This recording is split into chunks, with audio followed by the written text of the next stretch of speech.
पटना के Hyundai agency में महिला कर्मचारियों के लिए किया गया सम्मान समारोह का आयोजन। कंपनी के कार्यरत महिलाओं को हुंडई प्रबंधन ने किया सम्मानित। मुजफ्फरपुर में न्यायालय कार्यरत महिलाओं को दिया गया सम्मान।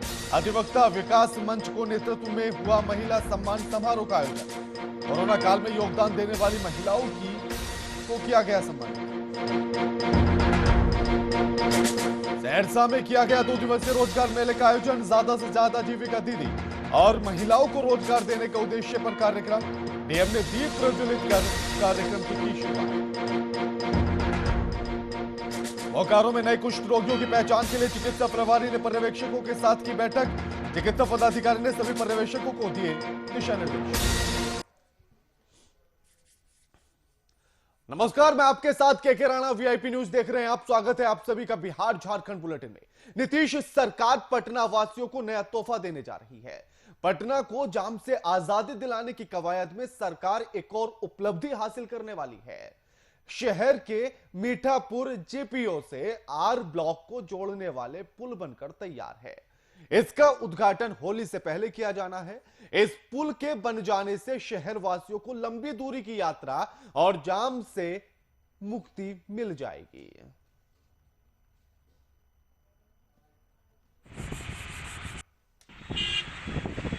अभी सबसे पहले जो हम लोगों ने होली के पूर्व योजना बनाई है कि पटना के लोगों को होली के पूर्व जो हम लोग का जीपीओ से जो आर ब्लॉक को जोड़ने वाली जो पुल है उसको हम लोग होली के पूर्व पटना के जनता के सुगम यातायात के लिए उपलब्ध करा देंगे। साथ ही साथ पटना शहर और भी पुलों को लेकर हम लोग समयबद्ध काम करने में लगे हैं। तो कई पुलों का जो पुराने समय से शायद मेरे मीठापुर की दृष्टि से जो पुल बना हुआ था उसका अभी तक नहीं हुआ है। जेपीओ से आर ब्लॉक को जोड़ने वाला पुल तैयार। तस्वीरें आपकी टीवी स्क्रीन पर है और पटना वासियों के लिए एक और नई सौगात। अब लंबी दूरी का सफर कुछ ही समय में तय किया जाएगा, यानी कि अब दूरी घट गई है। सरकार की एक और बड़ी उपलब्धि और पटना को जाम से आजादी दिलाने की कवायद में सरकार के खाते में एक उपलब्धि और जुड़ गई है।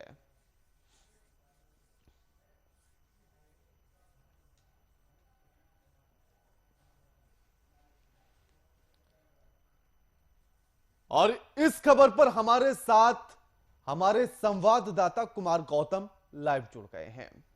गौतम, सरकार के खाते में एक उपलब्धि और जुड़ गई है और अब पटना वासियों के लिए कितनी राहत भरी खबर होगी ये इस पुल के बन जाने के बाद, और किस तरह से लाभदायक हो जाएगा उनका ये सफर।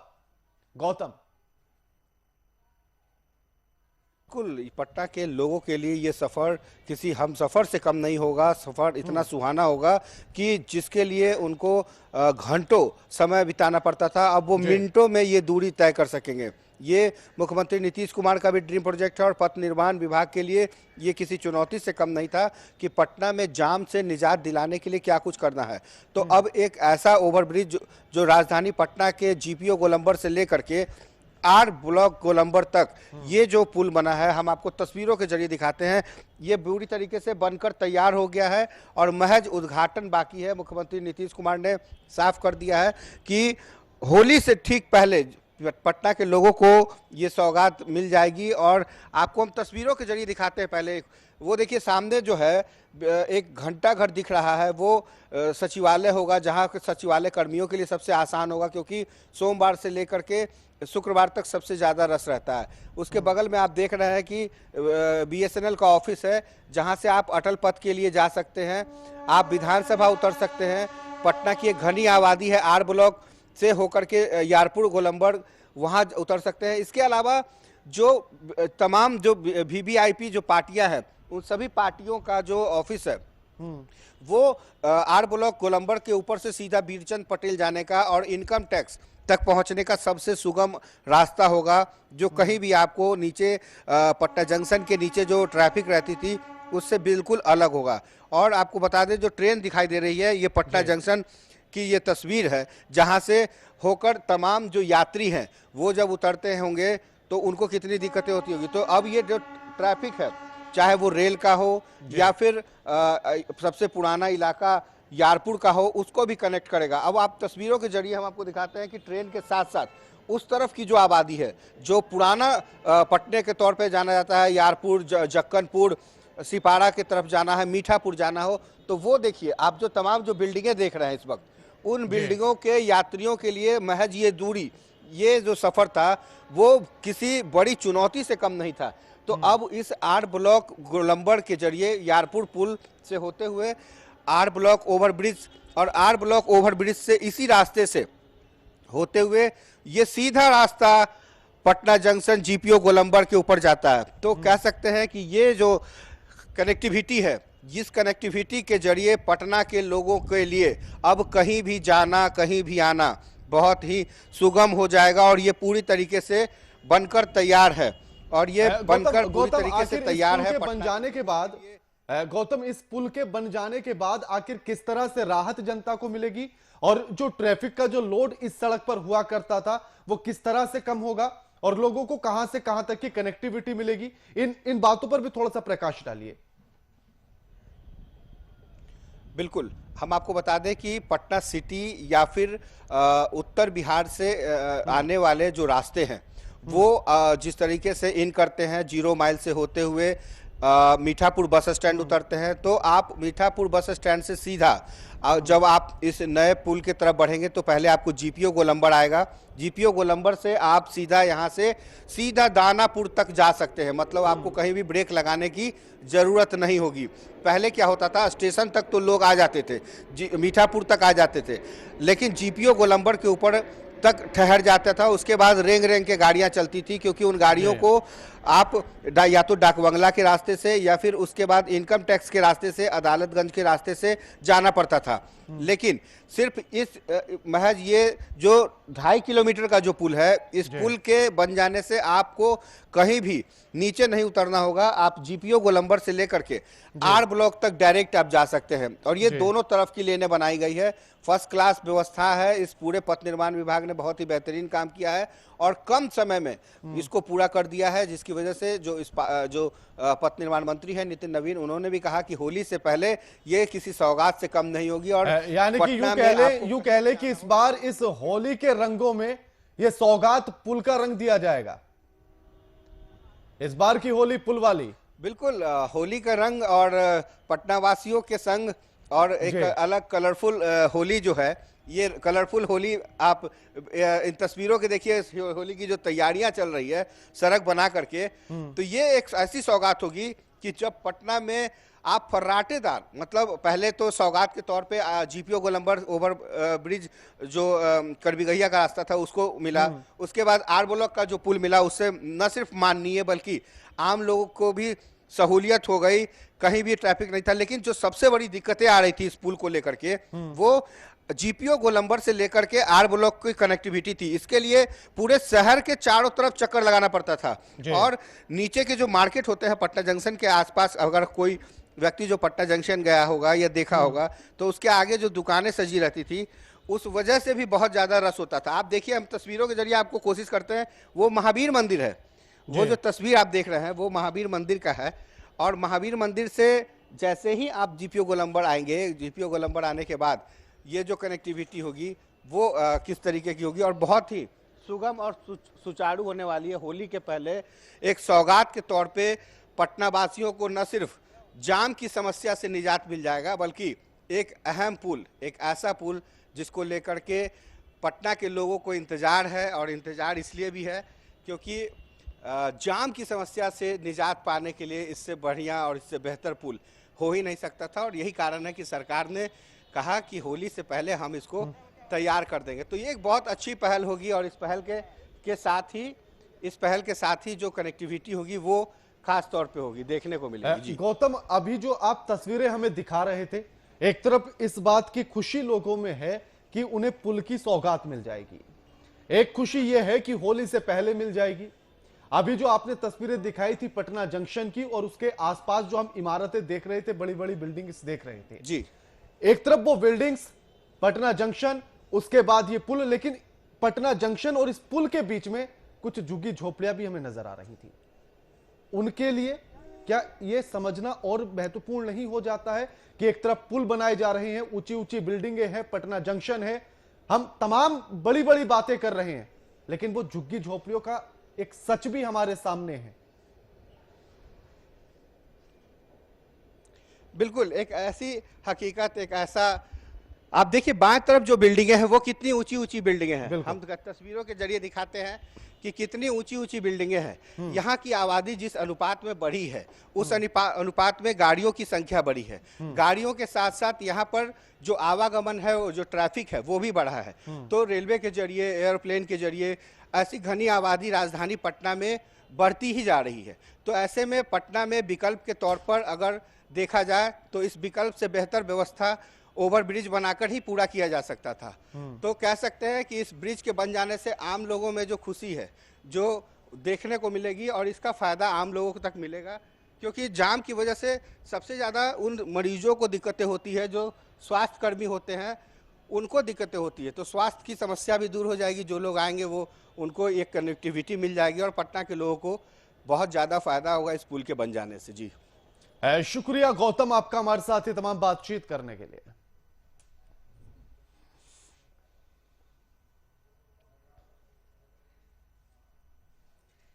झारखंड विधानसभा के बजट सत्र में पक्ष विपक्ष के बीच गतिरोध जारी है। बजट सत्र के तीसरे सप्ताह के पहले दिन सत्ता पक्ष और विपक्ष किसान के मुद्दे पर आमने सामने दिख रहे हैं। कृषि बजट पर चर्चा करते हुए सत्ता पक्ष और विपक्ष ने एक दूसरे पर कई गंभीर आरोप लगाए। विपक्ष के विधायकों ने आरोप लगाया कि सरकार ने दावा किया था कि किसानों का 2 लाख का ऋण माफ करेंगे, फिर 50,000 का क्यों किया जा रहा है, वह भी मात्र अभी तक 200 करोड़ रुपए ही हुए हैं।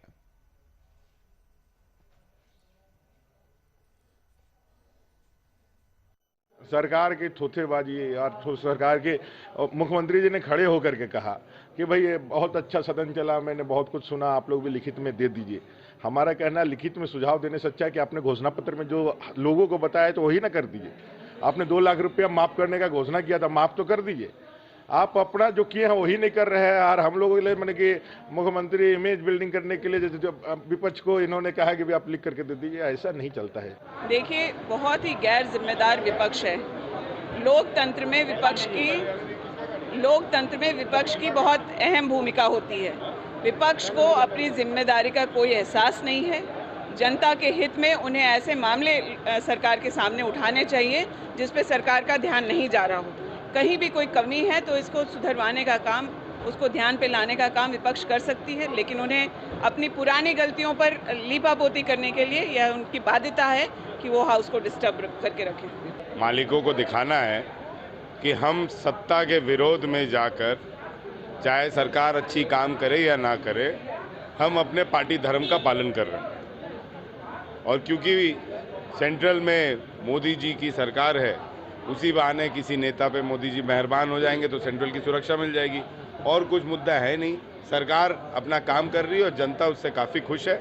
और ज़रूरत पड़ने पे विपक्ष को सरकार अपना जवाब भी दे रही है। बट सच्चाई यही है कि जब जवाब सुनने का समय आता है तो हमारे जो विपक्ष के साथी हैं वो उठ के चले जाते हैं। को छाला है विपक्ष ने, तो विपक्ष सुन नहीं सकती है।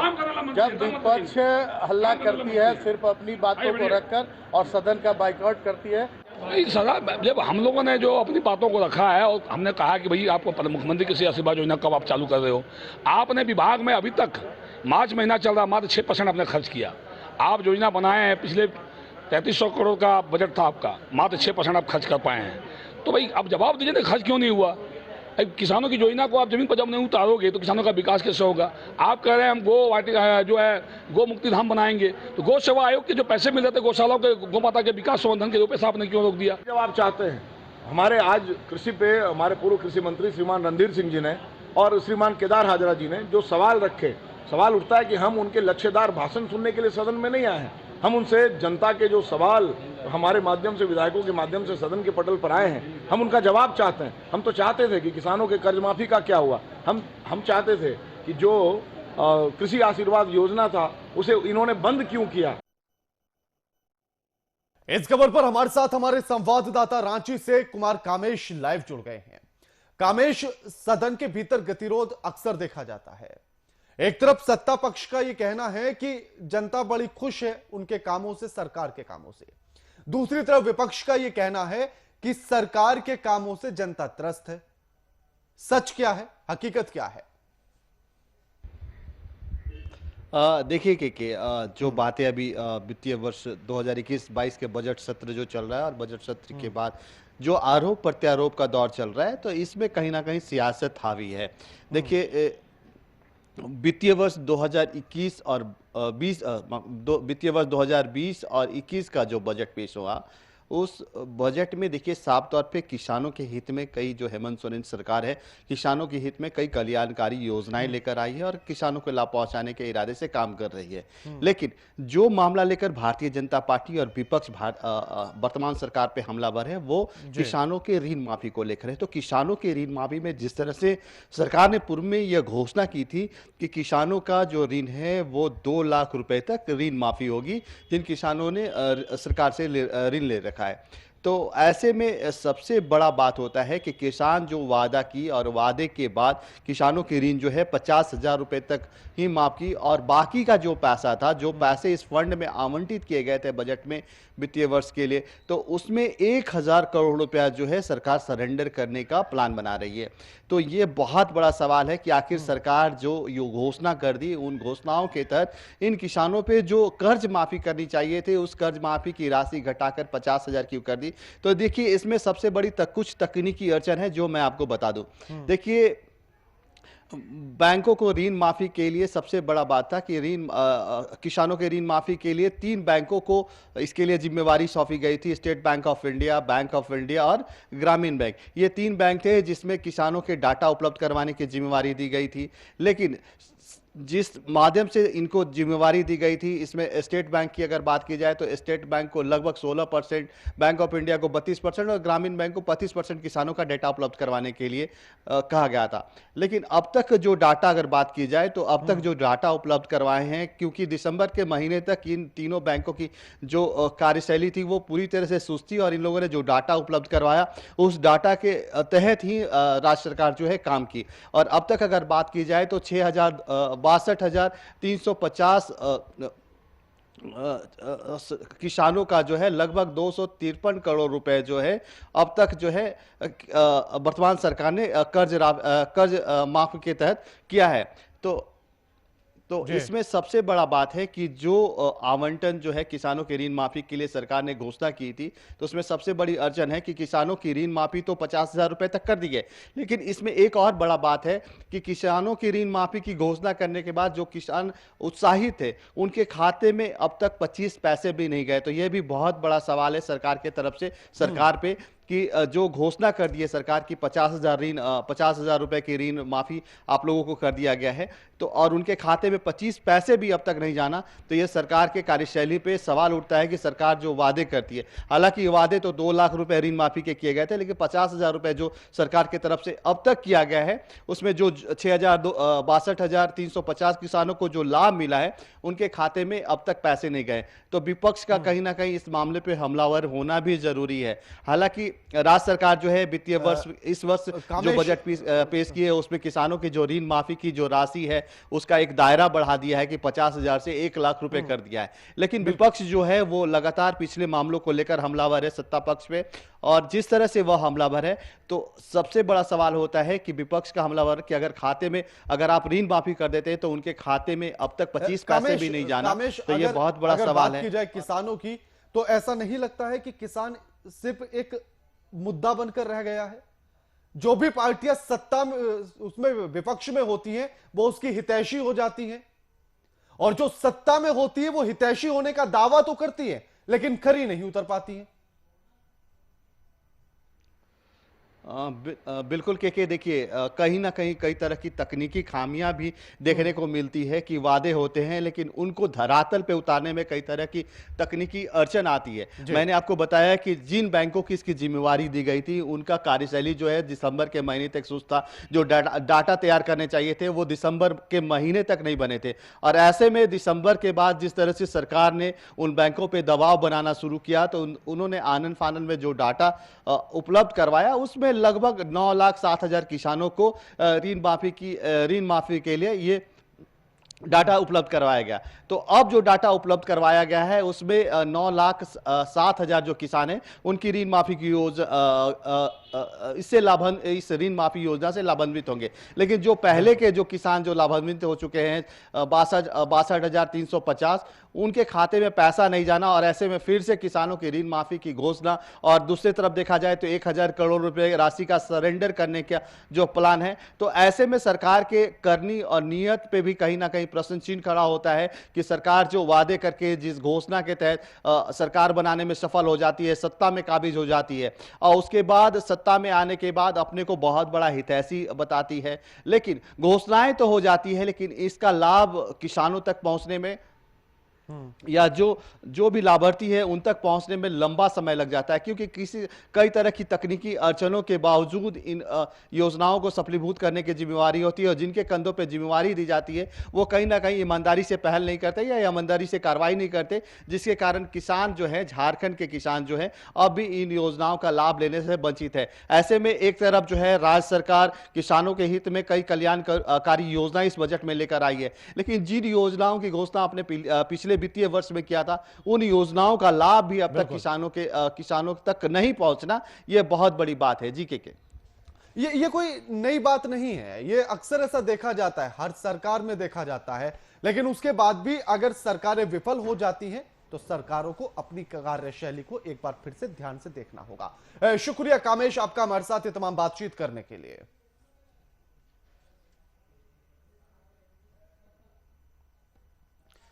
सरकारें किसान की हितैषी होने का दावा करती हैं, विपक्ष को भी बड़ी चिंता सताने लगती है किसानों की, लेकिन उसके बाद भी अगर किसान इस हालात में है कि आज भी उनका कर्ज माफ करना पड़ता है और उनके लिए एक बेहतर विकल्प सरकार नहीं खोज पाती है, तो यह सरकार की विफलता है।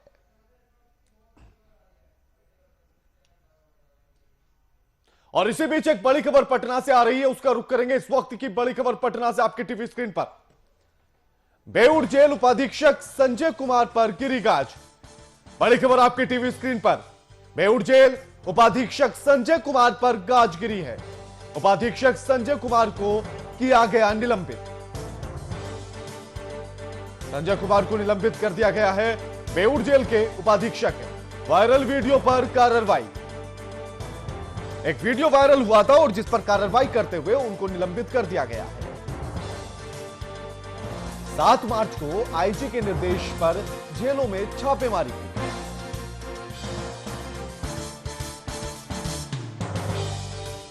कई जेलों से मिले थे संदिग्ध सामान और जब उन्हीं पर कार्रवाई की गई तो ऐसे में बेऊर जेल के उपाधीक्षक संजय कुमार पर गाज गिरी। बड़ी खबर आपकी टीवी स्क्रीन पर। बेऊर जेल के उपाधीक्षक संजय कुमार पर गिरी गाज। वायरल वीडियो पर यह कार्रवाई हुई थी।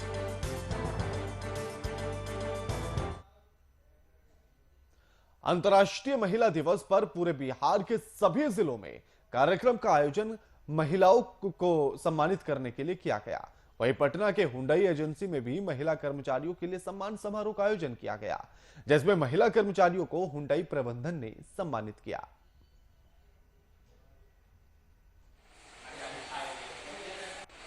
एक छोटा सा प्रोग्राम ऑर्गेनाइज किए हैं महिला दिवस के अवसर पे, जिसमें हम लोग कस्टमर को, जितने भी लेडीज कस्टमर हैं उनके नाम पे गाड़ी है वो लोग को इनवाइट किए हैं और कुछ गाड़ी के फीचर्स के बारे में भी नई फीचर्स आई हैं गाड़ी में और नई तरह की गाड़ी आई है। राज्य के सरकारी अस्पतालों में ओपीडी की सेवाएं बाधित हो गई हैं। 7वें वेतनमान की बकाया राशि के भुगतान को लेकर डॉक्टर्स ने राज्य के सभी 5 सरकारी अस्पतालों की ओपीडी की सेवाएं बाधित कर दी हैं। राजधानी के रिम्स में भी दोपहर 2 बजे से सारे ओपीडी को बंद कर दिया गया। आपको बता दें कि जूनियर डॉक्टर्स ने घूम घूम कर सभी ओपीडी सेवाओं को बंद कराया और जो भी मरीज आए थे उन्हें इलाज के लिए इमरजेंसी में भेज दिया गया। पत्रकारों से बात करते हुए जूनियर डॉक्टर्स एसोसिएशन के अध्यक्ष डॉक्टर विकास ने बताया कि 7 दिनों से चल रहे हैं ये धरना और उसके बाद आज सारे सरकारी अस्पतालों की ओपीडी को बंद कर दिया गया है। 1 जनवरी से 7 पे एरिया हम लोग 7 पे अप्लाई होना चाहिए, लेकिन हम लोगों को अभी तक नहीं मिला है। 2019 से नहीं मिला है हम लोगों को, लगभग 2.5 साल से हम लोगों को एरिया नहीं मिला है। इसलिए हम लोग बहुत बार हम लोग को एश्योरेंस मिल चुका है, लेकिन हर बार एश्योरेंस मिल के बाद में कैंसिल हो जाता है। इसलिए हम लोग चाह रहे हैं कि इस बार स्ट्राइक करें। डायन विसाही के नाम पर हत्या की खबर आमतौर पर सुनने के लिए मिलती है। ताजा मामला बेगूसराय से सामने आया है, जहां डायन के आरोप में महिला को गोली मारकर गंभीर रूप से घायल कर दिया गया। घटना मुफस्सिल थाना क्षेत्र की है, जहां अपराधियों ने बिंदा देवी पर डायन का आरोप लगाकर दिन दहाड़े गोली मार दी। आनन फानन में उसे अस्पताल में भर्ती कराया गया। पुलिस को इसकी सूचना दी गई, जिसके बाद अपराधियों की धरपकड़ के लिए पुलिस छापेमारी कर रही है।